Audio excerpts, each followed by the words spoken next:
Quel est le déclencheur dans ton appartement, dans ta maison, qui te fait dire « Ok, il faut que je fasse le ménage, faut que je fasse le nettoyage, faut que je range ». Est-ce que c'est quand tout est propre, tout est clean et qu'on te fait des compliments sur ton intérieur? Ou est-ce que c'est quand ça commence à déborder, ça commence à sentir mauvais, il y a un peu de poussière, etc. Alors j'imagine que c'est pas forcément la première solution à laquelle tu vas opter. Et j'imagine aussi que quand tu en arrives à la deuxième solution, quand ça commence à être, selon ton point de vue, un peu crade, un peu sale, en bordel, tu fais le ménage et en plus tu le fais bien et c'est super clean après. Et tu es capable de le refaire à volonté tant que cette situation, ce déclencheur, intervient. Maintenant, je te pose la question, qu'en est-il par rapport à ta maison intérieure, celle-ci, c'est-à-dire l'esprit? Combien de temps ou quel est plutôt le déclencheur qui te permet de te dire « Ok, il faut que je fasse un nettoyage en profondeur ». C'est-à-dire comme dans ta maison, il faut que j'aille vider les poubelles, il faut que j'aille nettoyer un peu, tu sais, les bords, faire la poussière. À quel moment tu fais ça par rapport à ton esprit?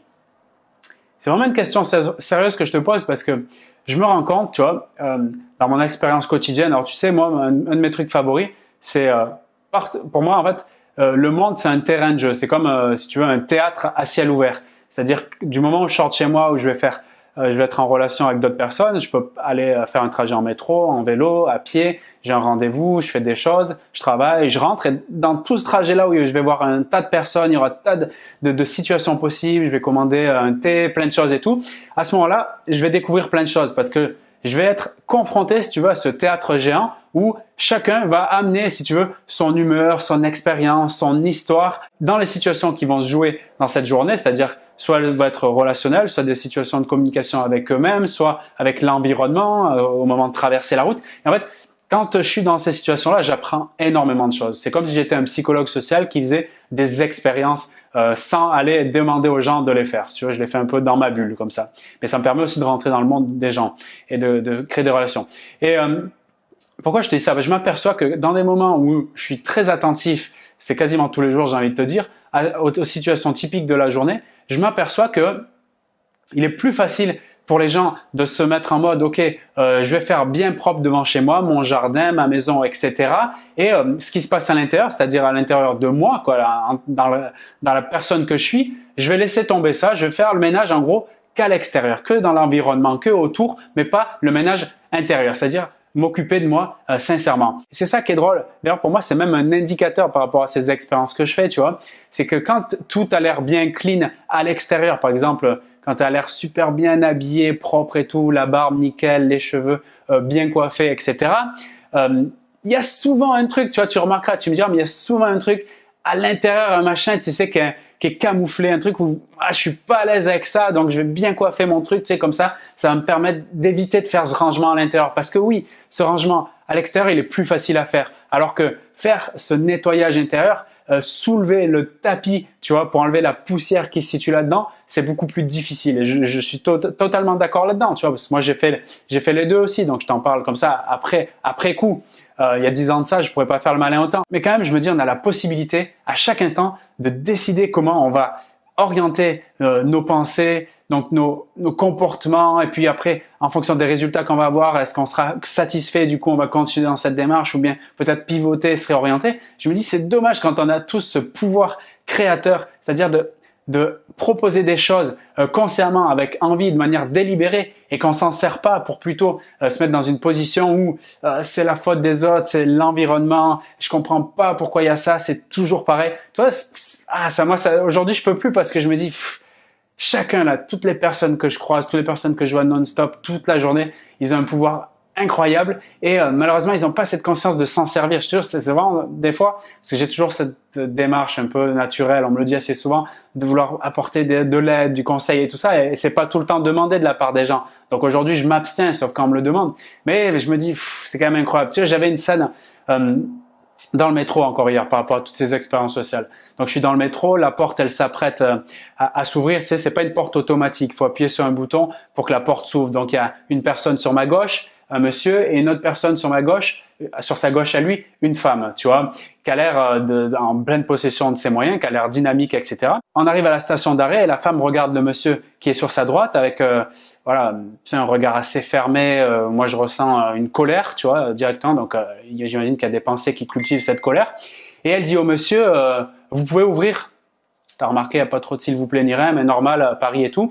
Et le monsieur, il comprend pas. Et moi, pareil, puisque j'entends, alors je comprends pas pourquoi ouvrir. Je vois que ses mains, ils bougent comme moi, donc elle a l'air d'avoir tous ses membres en activité, tu vois. Et le monsieur, il dit, je comprends pas. Et il dit, vous pouvez ouvrir, monsieur? Alors lui, bon, il me regarde, on se regarde, et j'ai commencé à avoir un petit sourire lui aussi, tu vois. Et c'est ça qui était drôle. Il appuie sur le bouton, et au moment où il appuie, quoi, pendant qu'il appuie, elle le regarde, et elle dit, oh, en plus c'est long, comme ça, tu vois. Alors moi, j'étais mort de rire, j'adore ces scènes, parce que comme je dis, c'est un théâtre vivant, la rue et tout ça, donc moi, j'adore rigoler, c'est génial pour moi. Et j'apprends plein de choses, d'ailleurs, ça me permet de le partager. Et ce qui était drôle, c'est que, donc elle était dans son monde, tout lui est dû, il faut qu'on lui ouvre la porte, parce qu'elle va, j'imagine, hein, je le fais aussi parfois, c'est-à-dire j'essaye d'éviter d'appuyer sur le bouton, parce que les bactéries, tout ça, elle veut pas se salir, imagine que c'est crade, peut-être qu'elle a pas de lave-main à la maison et tout, je sais pas, peu importe.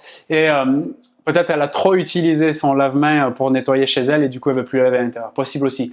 Mais pour de manière sérieuse. Et ce qui s'est passé, je me dis, mais tu vois, ce genre de scène encore, où la personne, elle est en mode, même pour appuyer sur un bouton, faut qu'il y ait de l'aide extérieure, etc. Et en plus, qu'on la remercie avec un ton comme ça, moi je trouve ça hallucinant. Imagine à l'échelle de sa journée, ce que ça peut être dans sa vie, cette personne. Et moi quand je vois ça, je me dis, putain, sur le moment, j'ai envie de dire, viens, on parle 2 minutes, je suis sûr, on va créer quelque chose et tout. Et après, je me dis, non, tu vois, elle est dans son monde, elle est dans son truc, je peux rien faire. Il y a 12 millions d'habitants dans la région où je suis, je peux pas aider tout le monde, tu vois. Et c'est dur pour moi, toi, de me dire, je peux pas aider tout le monde.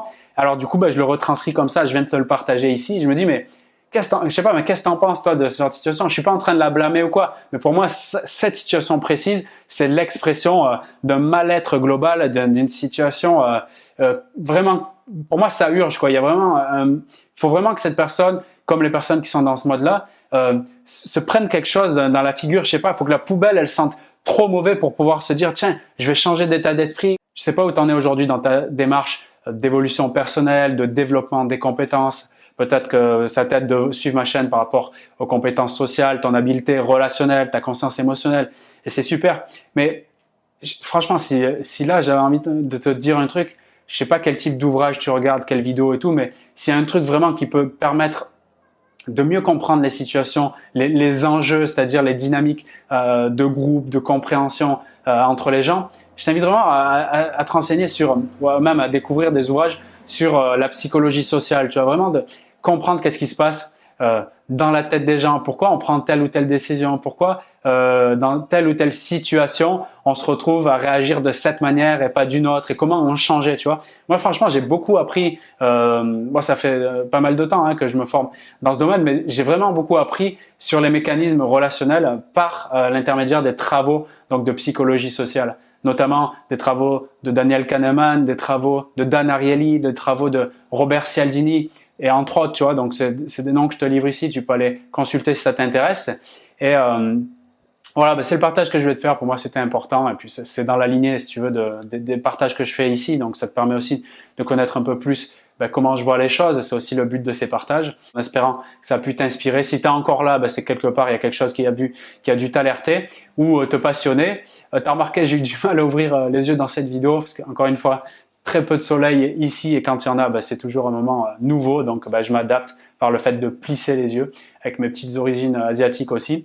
Voilà, je te dis à très vite pour d'autres vidéos, et puis toujours un plaisir d'être avec toi ici sur cette chaîne. Salut!